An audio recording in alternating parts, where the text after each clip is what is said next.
জায়গায় গিয়েছেন এবং ওনার কিছু কর্মকাণ্ড আমরা দেখেছি।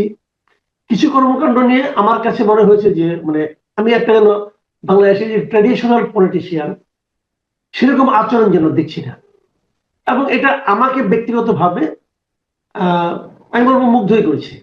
যেমন উনি আসলেন এবং সেখানে মানে কথা বলেন, মঞ্চে গেলেন, মঞ্চে যে অল্প সময় কথা বললেন এবং পুরো বক্তৃতায় কারো ব্যাপারে কোনো গালমন্দ করলেন না, কারো ব্যাপারে কোনো প্রতিহিংসা ছড়ালেন না। উনি ওনার স্বপ্নের কথা বললেন, লক্ষ্যের কথা বললেন।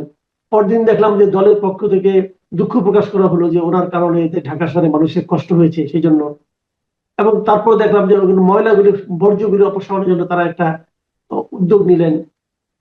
এইগুলি নিয়ে আমি মানে একভাবে বলার চেষ্টা করতে উনি কিছুটা করেছে, কিন্তু আমি দেখলাম যে এগুলোর ব্যাপারেও কেউ কেউ সমালোচনা করতে চাচ্ছে।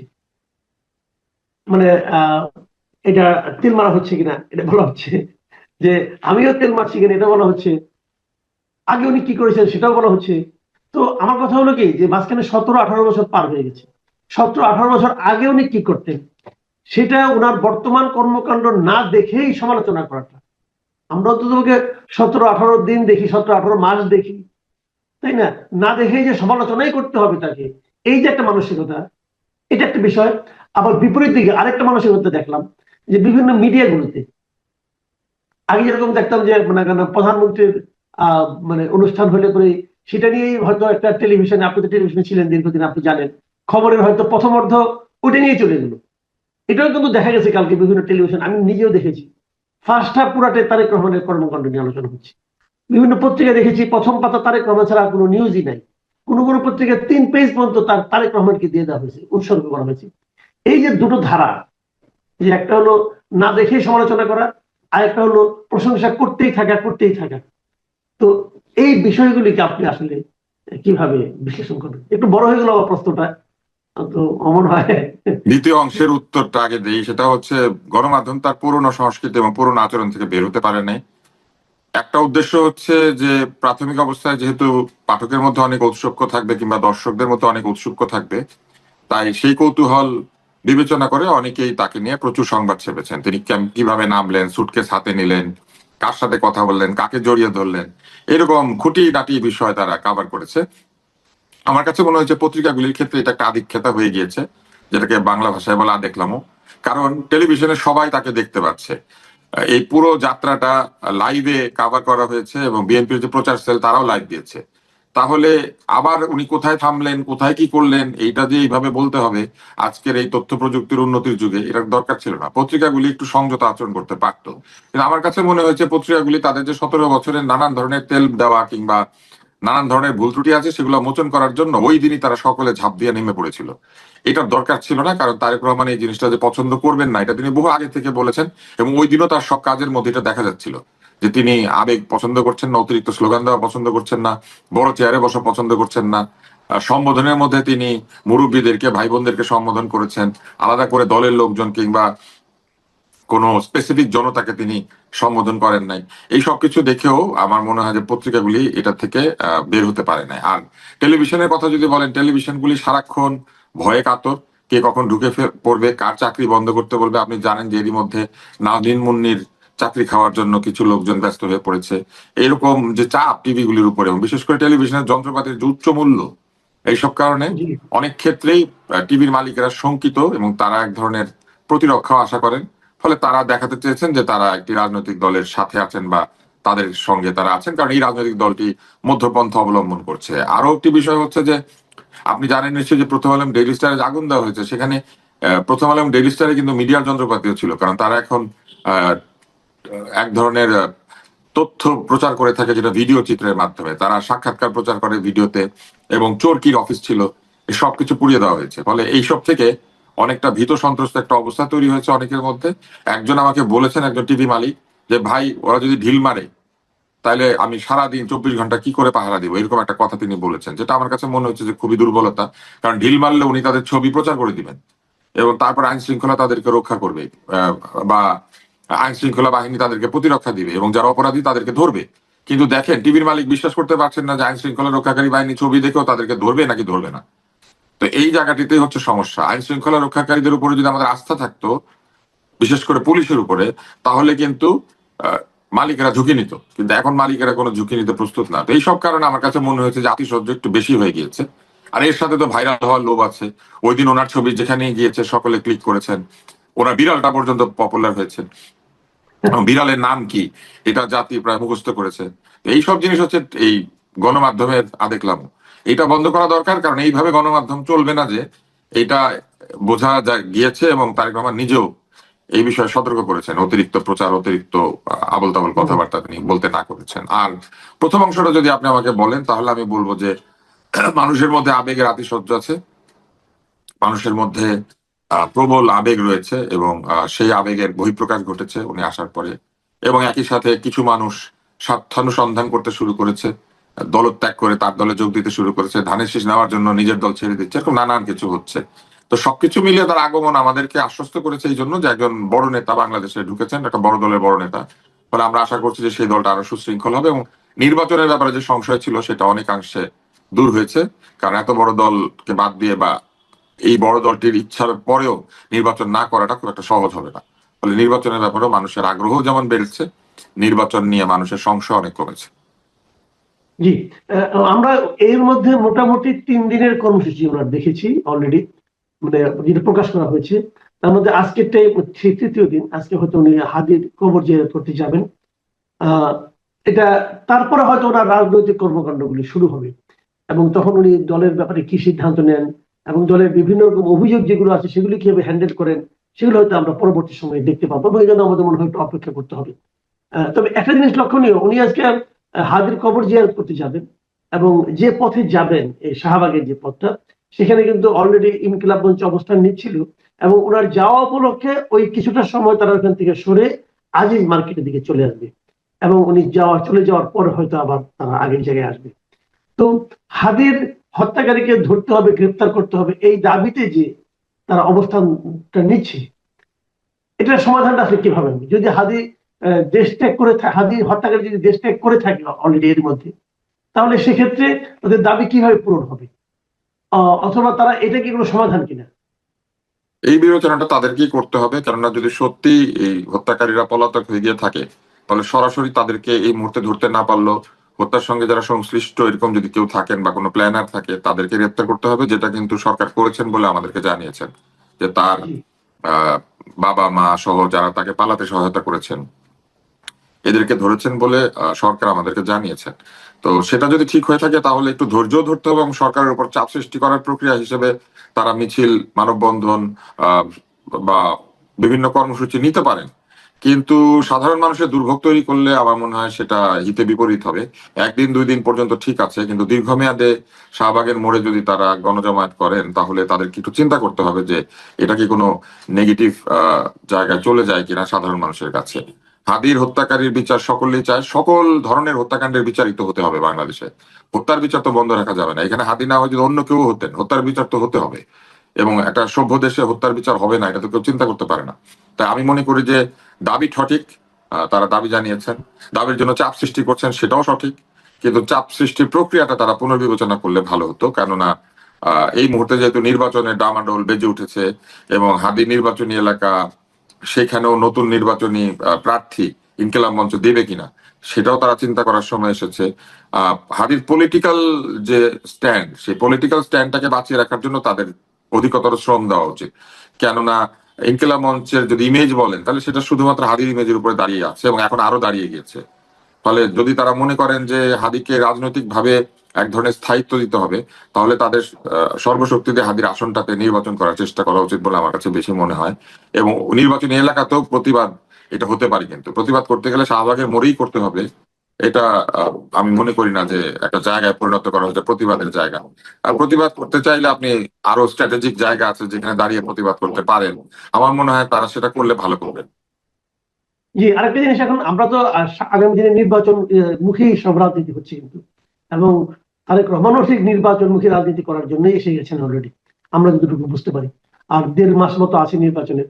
এর মধ্যে আমরা নতুন নতুন দৃশ্যের অবতারণা হচ্ছে দেখতে পাচ্ছি, বিশেষ করে প্রতীকের জন্য যে হাহাকার, প্রতীকের জন্য যে আকুতি, ধানের শীষ পাওয়ার জন্য দল ত্যাগ করা, এমনকি গণ অধিকার পরিষদের মতো বড় একটা দল, সেই দলের সাধারণ সম্পাদক রাশেদ খান তিনি বিএনপিতে যোগ দেবেন বলে সিদ্ধান্ত হয়েছে কেবল ধানের শীষ প্রতীকটা পাওয়ার জন্য, এবং সেটাকে আবার তার দল কিন্তু জাস্টিফাই করছে।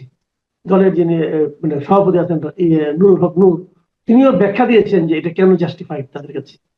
তো এটা কি একটা রাজনৈতিক দলের মানে আপনার দীনতা প্রকাশ করে না? রাজনৈতিক দলের দীনতা চাইতেও সবচেয়ে বড় বিষয় যেটি হয়েছে, রাজনৈতিক দল কৌশল অবলম্বন করতে গিয়ে তারা এক ধরনের মরাল গ্রাউন্ড থেকে সরে যাচ্ছেন। নিজের দলের প্রতীক বাদ দিয়ে তারা যখন অন্য একটি দলের প্রতীকে গিয়ে নির্বাচন করে ভাবেন যে বিজয় আরো বেশি সুসংহত হবে, তখন তাহলে তাদের দল আসলে বিলুপ্ত করে দেওয়াটাই ভালো।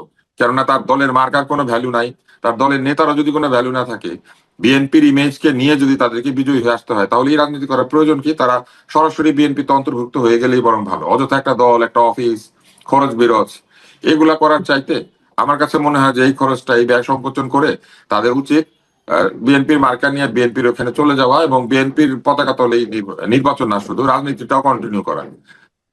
কেননা যদি একটা দল তার আলাদা পরিচয় বজায় রাখতে চায়, তাহলে তাকে আলাদা পরিচয়, আলাদা প্রতীকে নির্বাচন করাটাই ছিল যুক্তিসঙ্গত। সেই যৌক্তিক জায়গা থেকে তারা সরে এসেছেন।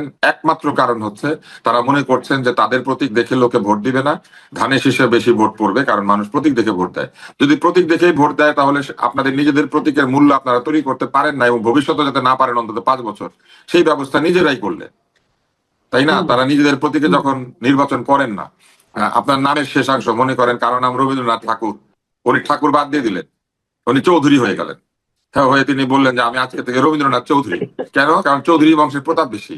তো এইটা যদি হয়, তাহলে ওনাদের উচিত না ওইটা করা, ওনাদের উচিত ওই চৌধুরী বংশে যোগ দেওয়া এবং সেখানেই থাকা। এটার কোনো মানে নাই যে তারা অযথা এই নিজের প্রতীক, নিজের অফিস এগুলা করে টাকা পয়সা নষ্ট করার প্রয়োজন কি? আমি দেখি না, সময়ও নষ্ট আসলে। আহ আবার ফলে আবার আমি ধরেন মনে করি এটা বন্ধ করে দেওয়া উচিত।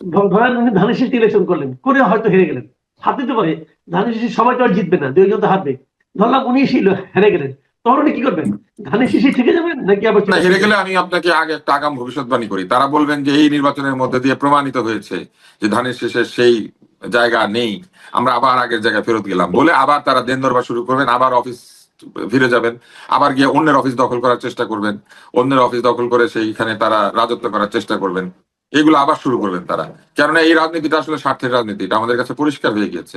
ভোটে জিতে সংসদে গিয়ে সংসদের আসনে বসে বড় গাড়ি দৌড়ানো কিংবা ক্ষমতা এনজয় করা, এর বাইরে তো আমি আর কোনো কারণ দেখি না যে নিজের দলের প্রতীক, নিজের পরিচয় বাদ দিয়ে অন্যের পরিচয় নির্বাচন করতে চলে যাওয়া। আর তো কোনো কারণ থাকতে পারে না। ফলে তারা আবার আগের মতো জায়গায় ফিরে গিয়ে বার্গেনিং চিপ হিসেবে ব্যবহৃত হবেন, অথবা নিজেরাই বার্গেন করে করে বিভিন্ন সুবিধা দিয়ে আদায় করবেন। এগুলো আবার শুরু করবেন তারা, কারণ তারা সুবিধার জন্য কৌশলী হয়েছে, নীতির জন্য না। আমি শেষ প্রশ্নটা আসছি। এটা আমার কাছে খুবই সিগনিফিকেন্ট মনে হয়েছে যে জামায়াতে ইসলামের সঙ্গে এনসিপির একটা আসন সমঝোতা, এক ধরনের জোটবদ্ধ হয়ে নির্বাচন করার একটা কথা শোনা যাচ্ছে। এখনো একটা ঘোষণা আসেনি, কিন্তু বিভিন্ন পত্রপত্রিকা এ নিয়ে ডিটেল রিপোর্ট আসতেছে। কিন্তু এর মধ্যেও আবার দেখতেছি, আমি মাঝখানে একটা এরকম টকশোতে গিয়েছিলাম গত পরশুদিনের দিকে, জামাতের এক নেতা বলতেছেন যে না, এটা তো এখনো ডিক্লেয়ার্ড না, মানে উনি এটা মানতে চাচ্ছেন না। তা আমি তখন ভাবছিলাম যে উনি তো মানতে চাচ্ছেন না, যখন ডিক্লেয়ার করবে তখন উনি কি বলবেন? মানে এই যে একটা রাজনীতিটা হচ্ছে যে জামাতের সঙ্গে এনসিপি, এটা কি এনসিপির জন্য রাজনৈতিক ভাবে মানে কোনো বাড়তি মাইলেজ দেবে? আপনার কাছে কি মনে হয়? ডিক্লারেশনের আগে আমাদের কোনো কিছু সরাসরি বলা উচিত না, কেননা এখনো তো এই বিষয়টা আহ, সর্বসমক্ষে ঘোষিত হয় নাই। কিন্তু ধরা যাক এই ঐক্যটা হলো, আপনি ঐক্যের শর্তগুলির কথা চিন্তা করেন। প্রথমত এনসিপি গিয়েছে আসনের জন্য, কারণ তারা অনেক বেশি আসন চায়। তাদের নিজেদের দলের মধ্যে 5-10 জন ইলেকশন করলে বাকি 20 জন হইচই করবে এবং দলের মধ্যে সমস্যা তৈরি হবে, এবং সেই সমস্যা বন্ধ করার জন্য তাদের 30টা 40টা বা আরো বেশি আসন দরকার। এবং সেই জন্য তারা একটা শক্তিশালী দলের সঙ্গে যাওয়ার চেষ্টা করেছে। বিএনপির পক্ষে তাদেরকে 30-40-50টা আসন দেওয়া সম্ভব না, এটা কোনোভাবেই সম্ভব না। যে জন্য তারা বেশি আসনের জন্য আমার ধারণা যে জামাতের দিকে গিয়েছেন, এবং জামাত যেহেতু একটি শক্তিশালী কন্টেন্ডার এবারের নির্বাচনে বা প্রতিদ্বন্দ্বী, সেই কারণে তারা সেইখানে পাল্লা ভারী করার জন্য গিয়েছে। এখন তারা কি দাঁড়িপাল্লা প্রতীক নিয়ে নির্বাচন করবেন নাকি শাপলাকলি নিয়ে, এইটা হবে দ্বিতীয় প্রশ্ন। যদি তারাও ভিপি নুরের দলের মতো দাঁড়িপাল্লা প্রতীকে চলে যেতে চান, তাহলে তো দল বন্ধ করে দিতে হবে। তা আমি ধারণা করছি সেটা তারা করবেন না। তারা শাপলাকলি প্রতীকে দাঁড়িপাল্লার সাথে মিলে নির্বাচন করবেন। এখন 30টি আসনে তারা নিজেদের প্রার্থী দিলেন, ধরে নিলাম সেই 30টি আসনে তাদের অনেক জনপ্রিয়তা আছে, কিন্তু বাকি 270টি আসনে তাদের প্রতীক হারিয়ে যাবে, তাদের দলও হারিয়ে যাবে, কারণ তাদের দলের লোকদের জামাত ইসলামের সাথে মিলে জামাতের প্রার্থীর জন্য ভোট চাইতে হবে। এবং তারা যখন জামাতের সঙ্গে মিলে জামাতের প্রার্থীর সাথে ভোট চাইবেন, তাদের নিজেদের দলের যে আইডেন্টিটি বা তাদের দলীয় নেতা কর্মীদের যে পরিচয় বা এই জুলাই আন্দোলনের যে ভূমিকা, সেগুলো সব এক ধরনের নিষ্ক্রিয়তার দিকে চলে যাবে। মানুষ ভুলে যেতে শুরু করবে এবং ভেবে নেবে যে এই দলের লোকেরা জামাতের সঙ্গে মিলে গিয়েছে। ফলে 270টি আসনে তাদের অবস্থা আগামী 5 বছর তো দূরের কথা, আগামী 10 বছরের জন্য খারাপ হয়ে যেতে পারে। এবং অনেক দলের নেতাকর্মী কিন্তু দল থেকে সরে তারাও চিন্তা করবেন যে থাকি যদি তাহলে শক্তিশালী দলের সাথে থাকি। ফলে যে এলাকার যে জিতার মতো ক্যান্ডিডেট দেখা যাবে তার পেছনে গিয়ে তারা দাঁড়িয়ে যাবেন, কারণ স্বার্থের রাজনীতিটা এইখানেও এস্টাবলিশড হয়ে যাচ্ছে। তৃতীয় বিষয় হচ্ছে তারা ক্রাউড ফান্ডিং শুরু করেছিলেন। যারা ক্রাউড ফান্ড করেছেন তারা কি জামাতের সঙ্গে তারা মিলবেন এই কথা জেনে ক্রাউড ফান্ড করেছেন? ফলে বিভিন্ন প্রার্থীরা যে 10, 20, 50 লাখ টাকা করে তুলছেন মানুষের কাছ থেকে, তারা যদি জানতেন যে তারা জামাতের সঙ্গে ইলেকশন করবেন, তাহলে তো এত টাকা হয়তো তারা তুলতে পারতেন না। এই টাকাগুলি তারা কি করবেন? এই টাকাগুলি খরচ করা কি আসলে নৈতিকভাবে ঠিক হবে? কারণ এককভাবে এনসিপি নির্বাচন করবে এই কথা জেনে লোকজন ফান্ডিং করেছে। এখন জামাতের ঘাড়ে উঠলে পরে জামাত ঘাড়ে নিয়ে ঘুরবে, জামাত টাকা পয়সা দিবে, মানুষ কেন টাকা পয়সা দিতে যাবে? তাই না? অনেক ভোটারই নিশ্চয়ই আছেন যারা এনসিপি কে ভোট দেওয়ার জন্য টাকাটা দিয়েছেন, তারা নিশ্চয়ই দাঁড়িপাল্লাকে ভোট দেওয়ার জন্য অন্যান্য আসনে এই টাকাটা দিবেন না। যে 270টি আসনে তারা প্রার্থী দিবেন না, সেই 270টি আসন থেকে কি তাদের কাছে টাকা পয়সা আসে নাই? তো সেই টাকা কোথায় ব্যবহৃত হবে? এখন এইটা হচ্ছে তৃতীয় একটা প্রশ্ন। চতুর্থ একটা প্রশ্ন আছে, সেটা হচ্ছে তারা যে জুলাই বিপ্লবের কথা বললেন, জুলাই আন্দোলনের কথা বললেন, এক ধরনের আহ রাজনীতির কথা বললেন যেটা নতুন বন্দোবস্ত, অথচ তারা একটি পুরনো দলের সঙ্গে চলে গেলেন। অন্যতম পুরনো দল বাংলাদেশের, এই উপমহাদেশের অন্যতম পুরনো দল জামাত ইসলাম, হ্যাঁ, যেটা একাধিক দেশে শাখাও রয়েছে। তো এরকম একটা দলের সঙ্গে তারা চলে গেলেন। তারা যখন স্লোগান দেন তারা বলেন পিন্ডি না ঢাকা, দিল্লি না ঢাকা। তো এই দলের তো পিন্ডিতে শাখা আছে, দিল্লিতেও শাখা আছে, তাই না? এই দল তো দুই দেশে আছে। তো এই দলের সঙ্গে তারা চলে গেলেন, তো তারা তো পিন্ডি ঢাকা দিল্লি সব মিলাই ফেললেন। তো তারা কেন যাবেন? জামাত ইসলামী রাজনীতি করতেই পারে, জামাতের রাজনীতি আমরা জানি, এবং জামাত রাজনৈতিক দল হিসেবে মানুষের কাছে যদি গ্রহণযোগ্যতা পায় সেটা তারা পাবেন, সেখানে তো কারো বাধা দেওয়ার কিছু নাই। কিন্তু যারা মুখে বলে যে আমরা কারো ধামা ধরে না, তাহলে যে দলের ধামা 3 দেশে বিস্তৃত এবং আরো আন্তর্জাতিক দেশসমূহে তাদের লোকজন রয়েছে, সেই সেই ধামা সম্পন্ন দলের সঙ্গে তারা গেলেন কেন? এটা একটা চতুর্থ প্রশ্ন। পঞ্চম একটা প্রশ্ন আছে, সেটা হচ্ছে তারা যে ভবিষ্যতে রাজনীতি করবেন, তারা বলেছিলেন নতুন বন্দোবস্ত করবেন। আসন ভাগাভাগির রাজনীতি কি নতুন বন্দোবস্ত? আসন ভাগাভাগির রাজনীতি তো হচ্ছে এই উপমহাদেশের সবচেয়ে পুরনো রাজনীতি। আপনি যদি দেখেন তাহলে দেখবেন যখন এই যে শ্যামা প্রসাদ মন্ত্রিসভা হয়েছিল, সেখানে আসন ভাগাভাগি, এই সিট ভাগাভাগি, কে মুখ্যমন্ত্রী হবেন এটা নিয়ে একের পর এক সরকার বদল হয়ে যেত। তারপরে যখন পাকিস্তান হলো, পাকিস্তানে একটার পর একটা সরকার পড়ে গিয়েছে একই ব্যাপারে, ক্ষমতায় কে যাবেন, কোন দিকে কয়টা আসন। এবং তারপরে যখন বাংলাদেশ হয়েছে, যে আর্টিকেল 70 যেটার মধ্যে ফ্লোর ক্রসিং বন্ধ করা হয়েছে, এটা করাই হয়েছিল এই ভয়ে যে সকালবেলা এক জায়গায় বক্তৃতা দিয়ে রাত্রেবেলা এক দলে চলে যায়। তো সেই ভাগাভাগি রাজনীতি তো আমরা বন্ধ হতে দেখলাম না, উল্টা দেখলাম যে নির্বাচন হওয়ার আগেই ভাগাভাগির রাজনীতিতে তারা জড়িয়ে পড়েছেন। তো তাহলে সেই পুরনো রাজনীতিতেই আমরা থেকে গেলাম। এটাই যদি রাজনীতি হয়, এটাই যদি রাজনীতি হয় যে আমাদেরকে জিততেই হবে, তাহলে শহীদ হাদির রাজনীতি কোথায় যাবে? হাদি পরিষ্কারভাবে বলেছিল যে সে মনে করে সে জিতবে না, তবুও সে নির্বাচন করছে, কারণ এই নির্বাচন হচ্ছে তার আদর্শকে স্থাপন করার নির্বাচন। সে বলেছিল যদি সে 500 ভোটও পায় সে নির্বাচন করবে, এবং আরো বলেছিল যে এই নির্বাচনে যদি সে নির্বাচিত হয় তাহলে সে 299 জন সংসদ সদস্যকে দুর্নীতির বিরুদ্ধে কথা বলে, দায়িত্ব পালনের কথা বলে, নানান ভাবে চাপ সৃষ্টি করে সে সংসদকে এক ধরনের তটস্থ করে রাখবে, হাদিটা বলেছিল। তাহলে হাদির আদর্শের কথা আপনি বলবেন আর অন্যদিকে আপনি সিট ভাগাভাগির রাজনীতি করবেন, এটা কি করে হয়? হাদির মতো স্বতন্ত্র দাঁড়িয়ে যেতেন যদি এতই মনে করেন যে দল পাচ্ছে না। আরো একটা কথা আছে, হাদিকে তারা বুকে নিয়েছেন, হাদিকে তারা আদর্শ হিসেবে খুব প্রচার করছেন। প্রথমত হাদি একটা আলাদা রাজনৈতিক দলের সদস্য ছিল, জুলাই যোদ্ধা হিসেবে আমরা প্রায় অনেকেই একই প্ল্যাটফর্মে, কিন্তু রাজনৈতিক দলগুলি তো আলাদা আলাদা। তাহলে হাদি দাঁড়িয়েছিল ইনকিলাব মঞ্চের মুখপাত্র হিসেবে, ওইখানে হাদির বিরুদ্ধে প্রার্থী দিয়েছিলেন কেন? হাদি হেরে যেত না যদি হাদি বেঁচে থাকতো? তাহলে হাদি যাতে হারে সেই ব্যবস্থা করা হয় নাই, হাদির বিরুদ্ধে প্রার্থী দেওয়া হয় নাই। হাদির বিরুদ্ধে প্রার্থী দিলেন কেন? হাদির আদর্শকে আপনাদের এত ভালো লেগেছে, হাদিকে আপনাদের এত ভালো লেগেছে, কিন্তু হাদি জিতুক আপনারা সেটা চান না।